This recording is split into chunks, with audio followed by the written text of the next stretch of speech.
mic check. Everybody good on mic check? Anyone need a white balance? Okay.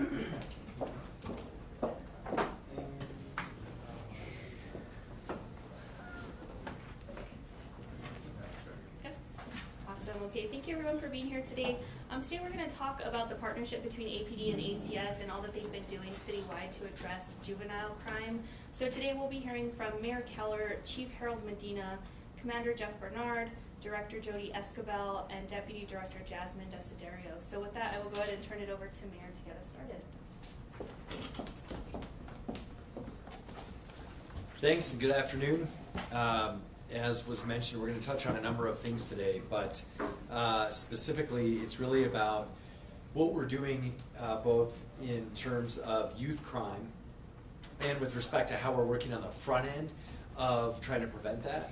Also what we're trying to do literally with law enforcement to reduce crime, but then also on the back end to prevent further crime. And so we've looked at this from a number of different angles over the past year. And I think the first one is just to acknowledge that we do obviously live in a digital world, and our criminals live there too. And so this is something that we always see flare up, especially usually actually during the summer. But that intersection between social media videos and cell phones and guns, and how that combination can get deadly. But what we're working on in APD and at ACS is actually the problems underneath that, because we actually take that as a given. That is a social trend. These are things that are happening in not just Albuquerque, but all over America. And so the first step we have to do is accept that that's the reality and then figure out what we're going to do about it. Now, we know this obviously is especially prevalent among juvenile crime. So the intersection between these issues and juvenile crime is extremely high. And so APD is going to highlight some examples of this later. But really what we want to highlight especially is how APD is handling this on the crime side, and also how ACS, our Community Safety Department, is handling this literally actually inside our schools. So when we got into the digital intelligence world, which you're going to hear all about, we just want to make sure and assure everyone, number one, that we have a team that understands everything that I just said at APD. And they use that in all sorts of ways. So we are out there watching, just as we would be if we were in a vehicle or in our cameras around the city. We are also absolutely watching on social media. And in fact, we use social media as one of the primary ways to gain evidence to also make sure that we can keep people in jail and prosecute them because of that evidence that is usually on social media. So we have a team that does that, and that's what we want to highlight here today, and that's our digital intelligence team. And we also want to highlight what ACS is doing in connection to that, and that really has to do with our violence intervention work. And so this is something that we started many years ago, but now it has a heavily juvenile focused and social media component. And it basically works like this, and some of you have heard how these programs work in our schools. We now are one of the only cities in the country that has an embedded violence intervention program in our high schools. And this is now in, I believe, 4 high schools in the city of Albuquerque. And what this is it's essentially like an elective class, but it's like not really an elective. And the kids who are in this program are getting sort of 2 things at once. Number one, they are getting instructed and taught and mentored by a formerly incarcerated individual about the path that they're on. These are individuals who are already on and have a record of crime, even though they're juveniles. And so they're learning about that sort of more traditional way of like, look, it's not too late to change your life and get off this trajectory. But then also the Community Safety Department is pairing that with, why are you on a dangerous path? Is it because of issues at home? Is it because of violence at home? Is it because of basic needs like hunger? And the Community Safety Department actually works with a peer reinforcement model to help address those issues as well. And then the class itself becomes in many ways the new cohort or friend group for those kids. And we need this in every high school in our city. We've worked very hard to get it in 4, but every high school deserves this and needs this, and that's something we're going to continue to push forward on in the upcoming legislative session. So the idea here is that these are the highest risk youth, and we actually meet them initially in things like the hospital after violence has been inflicted upon them, or in some cases they have been the perpetrator. And so we connect that then into our schools and then back into the neighborhood. And we know this demonstrates success. We know that in general, kids that are in this program have an 80% increase in their grades. And we also know they have an 80% less likely chance to commit essentially another crime. And so it's actually been one of our highest returns on investment. But we can't put all this together without digital intelligence, because actually as part of that work, we have to know what they're doing on social media, if we can. And we have to understand what their friend group is doing on social media, the kind of pressures and the kind of social activities that they're engaged in. So we're trying to match what the criminals are already doing with what we're doing for both social services and for law enforcement. And that's what we're going to share with you today. So with that, what I'm going to do is hand it over. I think we're going to start, Chief, with our Chief of Police, Harold Medina. Thank you. You know, like Mayor talked about, I think it's important that we recognize that we have a multi-pronged approach at juvenile violence. It would be very one-dimensional of us to talk about the fact that we just were going to have a team that went out and arrested juveniles. I think it's important to recognize that we start at prevention, and prevention is the best way for us to start off with getting people down the right path. And our digital intelligence team is one of those teams that really assist us with prevention. We created this team at the Albuquerque Police Department in about 2021, 2022. And what this team does is it helps us to prevent some of these shootings, because we see escalated confrontations between groups of individuals online. And with our help with VIP and others, we're able to go out, talk to these individuals, lower the temperature of what's occurring, and hopefully divert them in the right direction.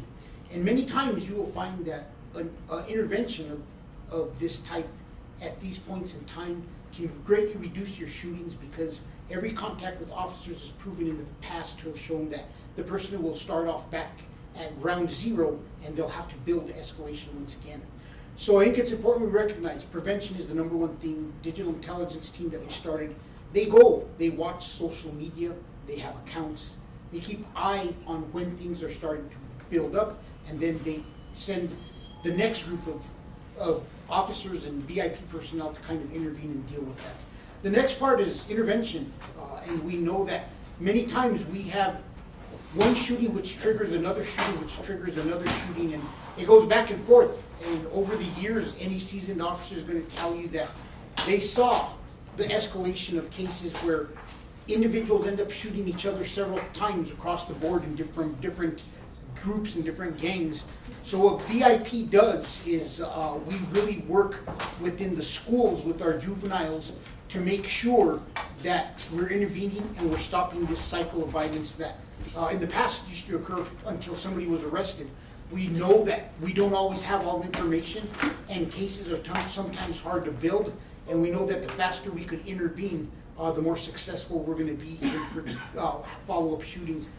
The last big part that the police department focuses on is enforcement. It is our job to enforce laws, to create accountability for our juveniles, and to ensure that our juveniles are put into the system and that they are either directed to make changes in their life or hopefully incarcerated for a period of time, that they're not going to be endangering the public.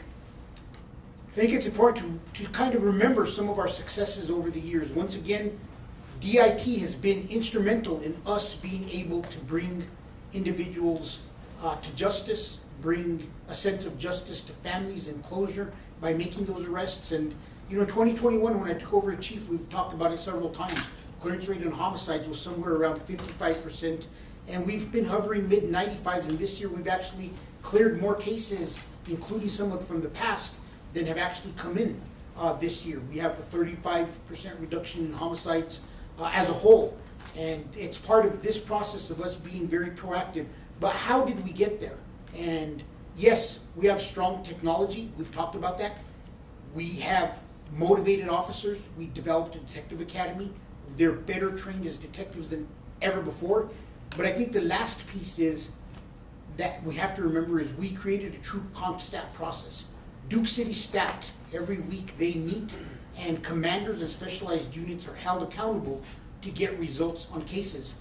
Just last week, there was a lot of accountability being pushed towards investigations for a shooting that had occurred at Jade Park, I believe it was. And just yesterday, they took somebody into custody, and they were able to charge somebody in some of those shootings. So the accountability factor is something that's important to us. We want to ensure that our officers are being held accountable to ensure that arrests are being made, that we are working cases as quickly as possible and getting people into custody as quickly as possible.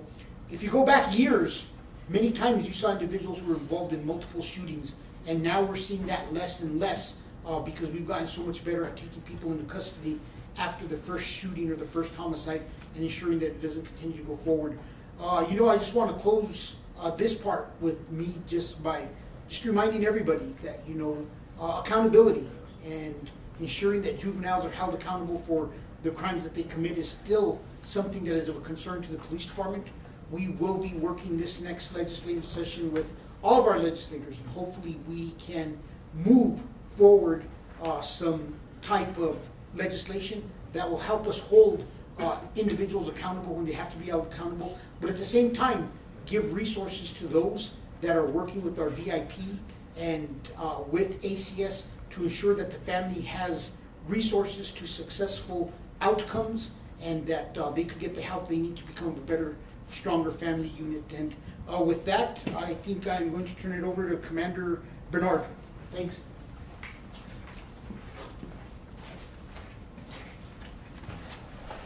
Good afternoon, everyone. My name is Jeff Bernard. I'm the commander of the Criminal Investigation Division. So just to kind of talk a little bit why digital intelligence was created. So if you go back a few years in time, before we had the digital intelligence team, we would have an extreme backlog of phones and things of that nature that we needed to look into for evidentiary purposes. We'd have to ship a lot of that stuff out to different partners and various things like that, and that would create an extreme backlog in some of the calls that we had. So we started the program out with just 3 examiners a few years ago, and we've been able to currently increase that to 14 people in our digital intelligence program. So just to give you kind of a little brief overview of what they've done this year, they've analyzed over 1,200 record sets year to date so far. So record sets can be anything from a cell phone extraction to looking at various social media accounts and getting the data from that for certain data ranges or date ranges. Burglar records, which is kind of think of a computer in a vehicle and looking at what that can show us in reference to location data or other contacts and things of that nature. So they've been just super instrumental from a technological standpoint. The other thing that I think is lost in what they do is they've become an expert witness for us, so to speak. So we've had our digital intelligence team testify in 21 homicide trials this year. And the vast majority of our team is currently certified as expert witnesses in court, which it's always important to solve the cases, but I think a piece that gets lost is the outcome of those cases down the road. And this is making sure that we finish those cases on the right note and that we're getting the convictions and the justice is served for those people that commit these crimes. So some of the stuff that they're doing on a daily basis. So obviously I think we've talked a lot about it as a department before, but we're seeing a lot of communication between juveniles and other crimes just related to social media. So we see various texts that go out, and a lot of those are through different apps, services. We're not seeing traditional text as much with your iPhone text or things of that nature, but we'll see text on Snapchat, Instagram messages, things of that nature. And juveniles, particularly, will use a lot of shorthand or slang for that to talk about what they're doing. We've seen emojis used in that same manner. So, we've talked about, and we put a list out before, but if you see, your kids with a squirt gun emoji, as an example, that could be meaning they're trying to sell a gun, or a snowflake emoji could be talking about narcotics that they're trying to sell. And we see a lot of those gun and narcotic transactions used with emojis. So if you look at some of this is some previous cases that our digital intelligence team has worked, and I think the thing that jumps out at me first and foremost is how young some of these kids look that have firearms on there, and the issues that we're trying to combat with all the firearms available for sale, the narcotics available for sale online, and who these people are and what they're doing. So we've been able to take cases like this where we haven't started with anything, and we've been able to identify these people through the work of our digital intelligence team and show that they're minors and can't be in possession of a firearm. And we've used that to start and build cases where we've been able to proactively address these issues. Or, as it's been mentioned, sometimes criminal charges aren't the most appropriate thing, and we've been able to refer that to ACS and our other partners so we can have our violence intervention program work on custom notifications for those kids and families. This is some of the video evidence that we've seen in it. So if you look at this first one, these are basically Glock switches, and people will put videos out like this, signifying that they're selling items of this nature. Got 23 shooters with 23 rulers. You say we're into it, better watch how you move. You say you gonna do it, bitch, you better do it. No time for computers, we not. So the second and third video, kind of similar. I think this just unfortunately highlights the culture currently with the youth, where they're glorifying firearms and having the firearms, possession of firearms, possession of narcotics. And I think that while some of them may start out as benign, these cases eventually end up going somewhere where somebody gets hurt, and it just progresses to a bad point. So the earlier we can intervene in this stuff, which we have our digital intelligence team looking at, I think the better off we all are. For this one, we're going to talk about a case that we had. We've arrested some subjects on this case. This is the Christopher Sanchez homicide. We still have some outstanding suspects that we're looking into, so I'm not going to go into a ton of specific details on it. But this is a case that happened a year ago, and just to highlight the work that our digital intelligence team and detectives have done, there have been 60 warrants done on this case over the last year. So I mean, that would be unheard of a few years ago. And it goes to show you how we're able to get these convictions and these subjects arrested when you're talking about 60 warrants on the case, but why we've had to add staffing to the program to make it happen. One of the things you'll notice, this picture over here with the Corvette, so this is something that our digital intelligence team has recently done. We've talked a little bit about Altel devices before, which is a new device that's helped people steal vehicles. We're actually able to analyze the data in that Altel device with our digital intelligence team, and we were able to show that they use that device to program the Corvette that's actually in this picture. So on the night that this homicide occurred, they'd actually stolen this Corvette, this group of kids as well. So this helped link it to that, and there's been, I want to say in this case, there's probably 7 or 8 other auto thefts related to this case that we were able to issue charges for, and there's still further cases down the road that we're going to work on with that, with the other subjects. This next case is more recent. So this is one of the offenders from the case. This is the Angel Tafoya homicide that we had over off Tramway a few months ago. And this is some of the material that we were able to get from this case. So essentially, like, the first one is just the Instagram story where we're able to get a visual of the subject. We're able to link that to their MVD photo and show who they are, which helped link parts of that case right away. And then you'll see the various videos that we have throughout the city that we use as a department with the Real-Time Crime Center and other things that have been able to help us find the vehicles and track the location that these people go to. So in this incident, there was actually, they were in a stolen vehicle at the time of the homicide. They had set up a robbery with another individual, essentially where they were going to buy a firearm, and they ended up robbing him and shooting him during that incident. The picture in the middle where you see the neighborhood, this is actually location data from one of their devices showing that they went and they stole a vehicle in this area, and they dropped off the vehicle where they'd committed the homicide in. So that helps us link everything together. And then there's some Instagram stories on here from people involved in that night or other nights where this group of juveniles was together committing some of these crimes. This group had actually committed a robbery the day prior to the homicide where they had shot an individual on that incident, and this picture on the far right here is from that. And then this firearm that you see here is actually the firearm that was stolen during the robbery of the homicide. So we were able to get this imagery all from things that we were doing with the extraction on our digital intelligence team and various social media things. And the last thing I'll talk about before we go into this is what we do with, so we've talked about Duke City Stats a lot and the accountability aspect of that, but one thing we've also tried to do is mirror that in terms of gun crime and the homicides that we're seeing. So we've created a Thursday meeting. We call it it's basically the gun review meeting. So we talk about every single case that we've had that week involving a firearm, or for the last week period.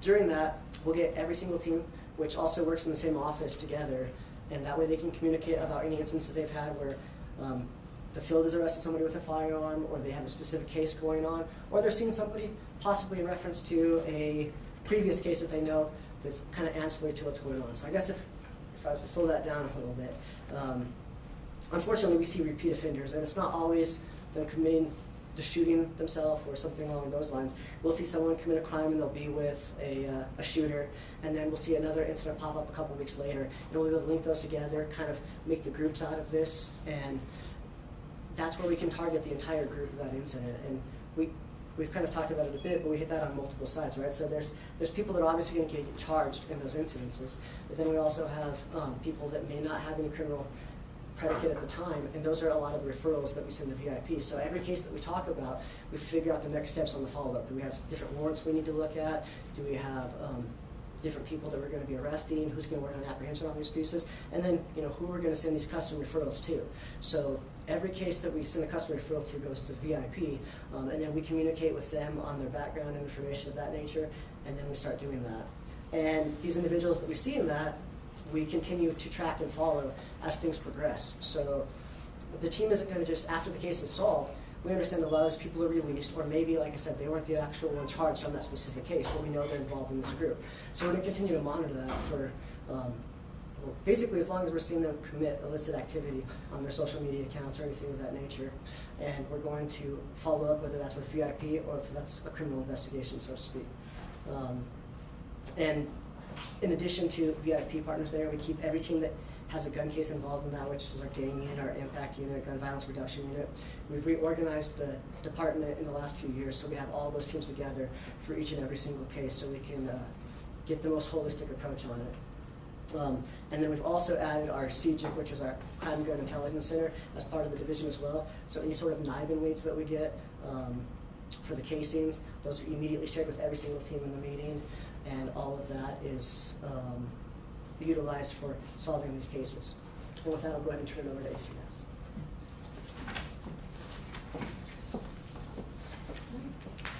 Thank you, Commander.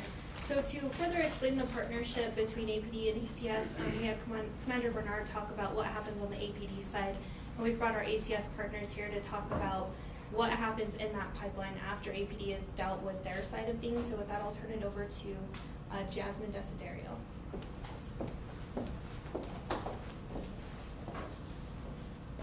Thank you. Good afternoon, everyone. My name is Jasmine Desiderio, Deputy Director at the Albuquerque Community Safety Department over the Violence Intervention Program Division of ACS. I want to give more insight on what a custom notification is. I provided a visual aid in hopes of further collaborating and understanding how we collaborate with APD. So once APD does their data intelligence team, we receive information. We work collaboratively with an APD assigned officer that comes to our office, and we discuss the case that is happening. We deliver a custom notification. This custom notification is then delivered with a peer support worker from ACS and the APD detective, and we make contact with the individual who has been identified for this custom to let them know, and with respective messaging, APD will go in with their message regarding what Commander Bernard had mentioned of making sure that they understand they are being watched and they have this information, so if anything happens, there'll be a swift immediate enforcement action. Or on our end, we provide our messaging of saying we're not enforcement, but we understand what is going on and we would like to help if you'd like to be connected to services, but further understand what additional support would look like for the individual and their family. And want to share some successes right now in the past 2 years, we have seen a 92.6 success rate. What that means is in the past 2 years, people who have been identified and received custom notifications have not further engaged in violent crimes, and our engagement rates nationally is higher than the national rate right now. And I want to provide our success story of what it means. After APD has done their due diligence in providing us that information, we work collaboratively to ensure that that individual amongst all of the teams within the VIP division support those individuals that have been identified and needing support in reducing their engagement in violent crimes, but also understanding what those root causes might be. So the case that we're going to review it now is we had a 17-year-old male who was arrested and charged. He had stolen a vehicle, and he had a firearm on him. He went through the process that APD has. He was identified as an individual who may be at high risk for re-engaging in a violent crime. So he was delivered a custom notification with APD and ACS VIP teams. Upon the VIP peer that was assigned to the case did gather additional information and understanding what additional services this client may need, and come to find out, we were able to identify that the 17-year-old was gang affiliated. He was at high risk of dropping out of school. He fortunately was still trying to go to school. He had low attendance rates as well as high attendance rates and low grades. And he was actually very high on the potential of re-engaging in violent crimes. So we were able to take that case and refer it over to our school-based violence intervention program. Our school-based violence intervention program was able to enroll him in a school that he was already attending that had full-time SBVIP programming available. We were able to support him with academic support, employment support, as well as him attending our life skills class, which is co-facilitated with APS. And just recently, he actually took lead in a discussion with his peers regarding community gun violence. He's been in our caseload for a little over a year and a half maybe, and we were able to offer wraparound services not only for him but his family as well. The outcomes that we have seen in his case right now is he currently maintains above a 3.0 GPA. He's on track to graduate on time. He's also maintained holding a part-time job as well as keeping up with his academics. He was released early from juvenile probation. He's no longer gang affiliated, has not re-engaged in any type of violent crime in the city, and he is actively continuing to engage with our school-based violence intervention program. These major successes are important to highlight because this individual may have not received the support if he was not identified through the custom notification and receiving additional support from APD as well as ACS. The school-based violence intervention program has also, you can see here, we engage with the individuals and trying to understand what it means to heal and to prevent additional crime. We address identifying what those systematic barriers might be. We also tackle the root causes of their violence and their trauma. And instead of punishing them and being a punitive program, we want to be there to support that student as well as their families, because in most cases there are a lot of issues that are happening that we want to be able to address. And what that looks like is us offering wraparound services. And when I say wraparound services, it's not just for the student, but the families may be in need of a food box.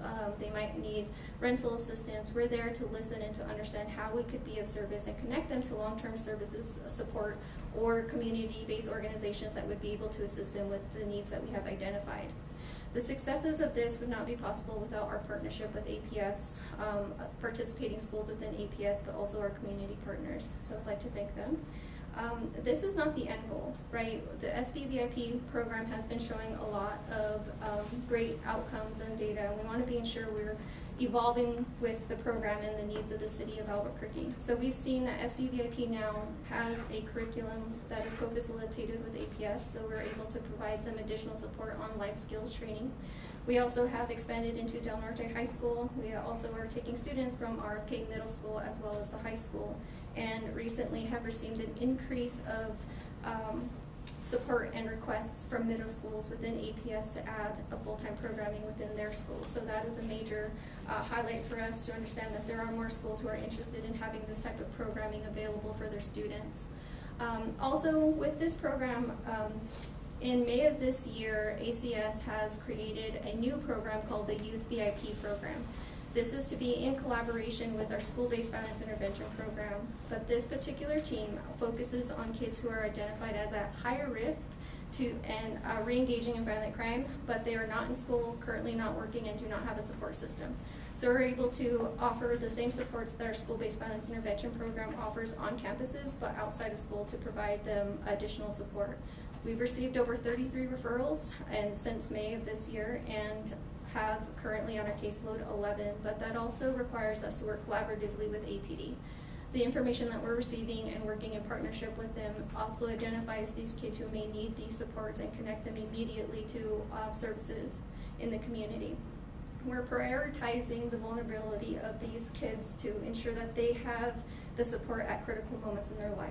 So we're about interrupting the cycles of violence, but we're also wanting to ensure that our kids in this next generation are set up for success in the future.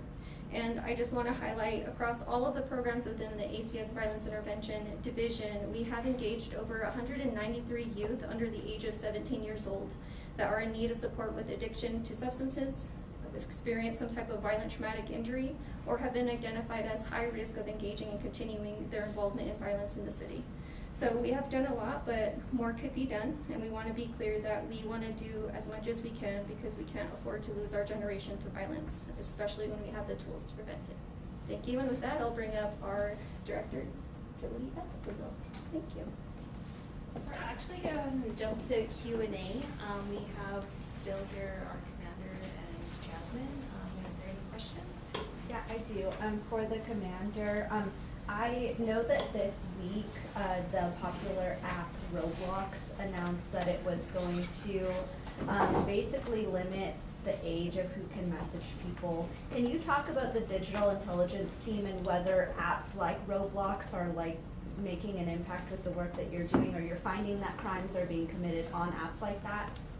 So I think unfortunately we see there's crimes committed on several apps, right? I think that it's kind of a cat and mouse game where they see things that we're looking at and they try new apps to see what's working on there, which is why the digital intelligence team has been so key. So we're constantly exploring new apps, we're looking at things, and we're trying to keep up to date with the newest trends, so to speak. So anything that's out there, we're currently looking at it, and we're going to continue looking at anything that comes available. But I don't think there's anything that's 100% safe. Obviously, we see some more than others. Telegram's been historically one that we see a lot. Instagram's been one that we see a lot. But it's possible they can do these things on any apps. Nick? Yeah, this is for the mayor. We see all this data, APD, ACS, they're doing a great job. But outside in Santa Fe, they're not doing their job. And some of those people endorse you for mayor. Would you renounce a mayoral endorsement until we get juvenile crime like a harder, with the bite of the teeth with the law, especially with violent crime and homicides and things like that? Specifically, Javier Martinez. I mean, he lives just down the street, and he stalls juvenile crime to have a bite and give victims justice. Well, I don't, first off, it's a political question that's not really appropriate for this press conference, but we're not going to confuse the two issues. We're going to fight crime, and I appreciate people who support me and public servants. Any other questions? No? Okay, thank you, everybody.